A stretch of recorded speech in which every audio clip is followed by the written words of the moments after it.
Okay, so thank you for clicking over to part 2, and again we are going to be talking about Jay-Z's entrance into the boxing game. It's an interesting one. It feels different than, say, when 50 Cent entered boxing. 50 Cent sort of tagged along with Floyd Mayweather. They were friends, or frenemies, whatever dumb term you want to use.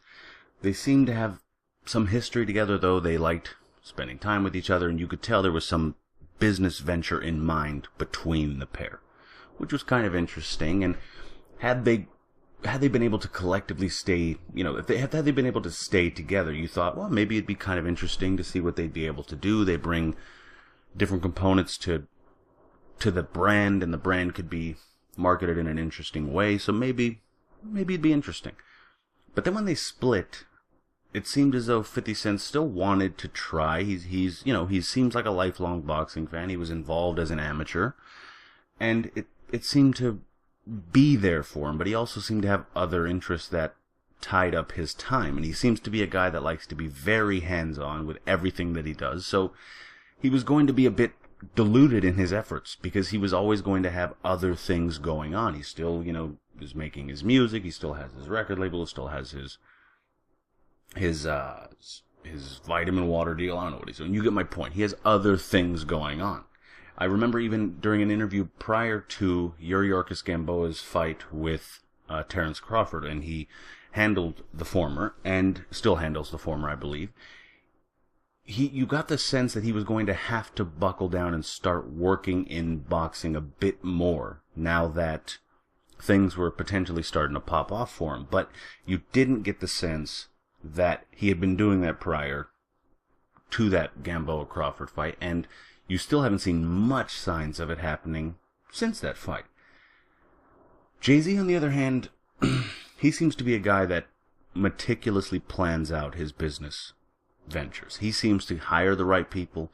He knows that he's not the guy in the room that's going to know the most about every single component of any new business deal that he might be working with. So he makes sure he gets the right people on board. He makes sure he signs people that make sense and that know what they're doing. And then he goes into it and lets the plan unfold nearly as seamlessly as possible. I mean, you can see a good sign of that with him outbidding Golden Boy and Top Rank for the Peter Quillen fight against Matt Korobov.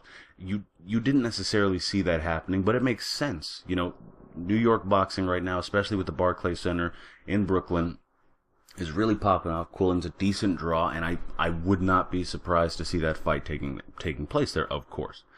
And it seems as though, on the surface, again, it seems like, wow, that's a bit of a surprise that they would make such a big, bold move for nearly $2 million to win the purse bid for that fight, that mandatory fight. But again, it makes sense when you think about it. They're probably going to target, at least initially, the New York and tri-state market. That just makes sense. Jay-Z is a Brooklyn guy. It makes a lot of sense. And that, I think, is a prime example of the way they're probably going to attack this new thing that they want to get into. It just seems, again, it seems like Jay-Z's that sort of person. And again, you can also think about it with how many fighters have started to build fan bases in that area, with how many fighters are young fighters. Not fighters that just happen to be young, but fighters that really have a vested interest, even if it's just a personal one, in this, what you would call, I guess, hip-hop culture. It makes a lot of sense for them to think that for you to think that they would want to align themselves with such a cool kind of brand. Jay-Z does bring an air of coolness to the sport that the sport might be lacking up to this point. You could easily see, say, someone, and this is just an example, someone like Danny Garcia aligning himself with Jay-Z, and it making quite a bit of sense. It doesn't mean it's going to happen, but it does make sense. It wouldn't be completely out of the ordinary. And what's most interesting about it, however, to me, is that, again, the Jay-Z brand is a very powerful one, especially with black folks, but in general, he's a very mainstream artist. So there's a potential to start having fighters strike that more mainstream, get that more mainstream appeal. there's the potential for that. However, you also have to toe that very thin line between, adding that sort of hip-hop element and getting a bit more of that mainstream exposure and, doing another version of KO Nation. I don't personally think anyone wants to see KO Nation again. Not HBO, not anyone, not Ed Lover. Nobody wants to see KO Nation again. It just doesn't make sense. It doesn't work in boxing because at the very least, at least half of boxing fans are traditionalists. They like what they like. They like seeing two guys, well-mannered, get into the ring, battle it out, best man wins, humbly accept winning and being defeated. That's what traditional boxing fans tend to enjoy, the purists, the hardcore fans. And when you have that sort of overt hip-hop element to the show, it almost feels for them like it's a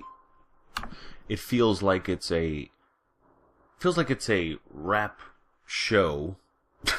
A rap show. One of my grandfather feels like it's a rap concert that has a fight in the middle of it, and you don't want that if you're a boxing fan. I mean, I'm not so traditionalist that I shun anything that goes outside the norm, but at the same time, I don't want that feeling. I don't want it to feel like the fight is getting in the way of the real cool party that's about to take place. I want boxing to be boxing. That's it. And I'm a rap fan, but I want boxing when I want boxing.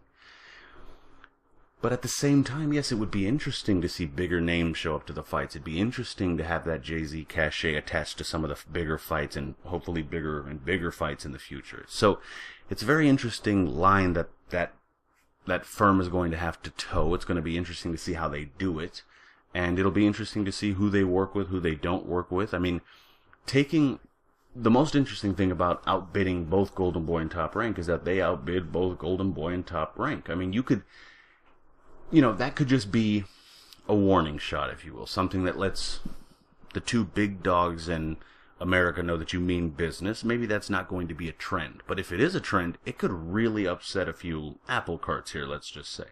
It could be very interesting to see what companies are going to be willing to work with them or going to want to work with them if those sort of things continue to occur. And if those events are successful, it'll be interesting to see whether or not those companies have a choice. I mean, with the sort of money that Jay-Z potentially could make on these sort of fights, again, based on name, based on brand, based on the fact that if he's taking big fights that are going to make him money, then he'll make money anyway.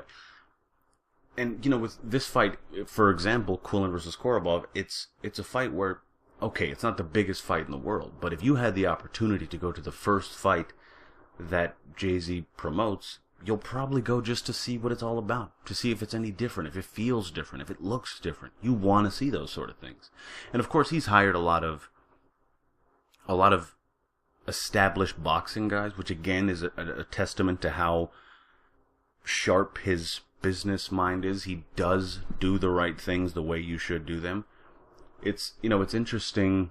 It'll be interesting to see though how that unfolds. But the point is, you would want to see that first show. I know I'm going to be watching if I had the ability to go over there because like I said, I think it's going to take place on the East Coast. But if I had the ability to make it out there, I would, just to see what it's about. So this first venture really isn't that much of a risk. He'll, I'm sure, make his money on the fight. The point is, it'll be interesting to see whether or not, I think I've said interesting to see enough here, but it'll be interesting to see if this is a trend or if this is just a one-time deal to let people know we do have some power, but we're going to play it a little safer. If not, it could be very interesting when they continue this trend. They continue to, outbid the other promoters, let fighters know they can make a lot more money there, and maybe those fighters are convinced that when contracts run up with other promotional outlets, well, maybe we just keep our options open, look other places. It will be very intriguing. Let's go with intriguing instead of interesting. It'll be very intriguing to see how this unfolds, let's just say. Yes, but, it is going to be fun to watch. And, anytime something happens in boxing where it just sort of freshens things up and the status quo is a little bit disrupted, I'm fine with it. I'm all for that. That, to me, is the best sort of thing to watch. Because, I'm a big pro wrestling fan. And when pro wrestling has two major promotional companies out there. Two major companies, like it had WWF at the time and WCW. The business as a whole, it thrives because they have to compete. They have to be better than the other guy. So they're both going to put their best foot forward. When there's only one company, well, if someone wants pro wrestling at the high level in this country, they have to go to that company. Doesn't matter if it's great or if it's shit. They have to go to that company. The same sort of rule does apply in boxing, in that the more competition there is, the better off you are as a fan, because you have the ability to pick and choose. The companies know you have the ability to pick and choose, and they have to work extra hard to ensure that they have the best chance of acquiring your attention, and that's always a good thing. But, again, like I said, it'll be kind of interesting. And again, I'm not, look, this is a highbrow show. Everyone knows that. So I'm not going to talk about, why Jay-Z may or may not have wanted to get into this business. I'm not going to go there. That's beneath the show. I'm not going to talk about maybe he just wants to hang around fighters so he can learn to defend himself next time Solange tries to attack him in an elevator. I'm not going there. That's not what this is about. I'm not going to talk about those sort of things. I'm not going to talk about that the fighters he signed will have to sign another contract that says there'll be bodyguards for him in case some other women are around. This is not something I'm going to say. That's beneath me, okay? I'm not going to say that he'll start a petition to outlaw female fighting. I mean, these are things I'm not going to say, okay? So let's just keep it highbrow. And you guys don't mention any of that also in the comments. There's no need for any of that. So let's just keep it, let's keep this clean, people. But anyway, it is very interesting. I'm an ass. It's very interesting, and I want to hear your guys' take on it, what you think he might want to do, what you think his influences might be, all that sort of stuff. Tell me everything you think in the comments section below. And of course on Twitter at 12rounder boxing. Of course, be sure to follow me there as well, and visit 12rounder.com. And like, comment, share, subscribe, all that good stuff. Love to hear from you. And until next time, enjoy the fights.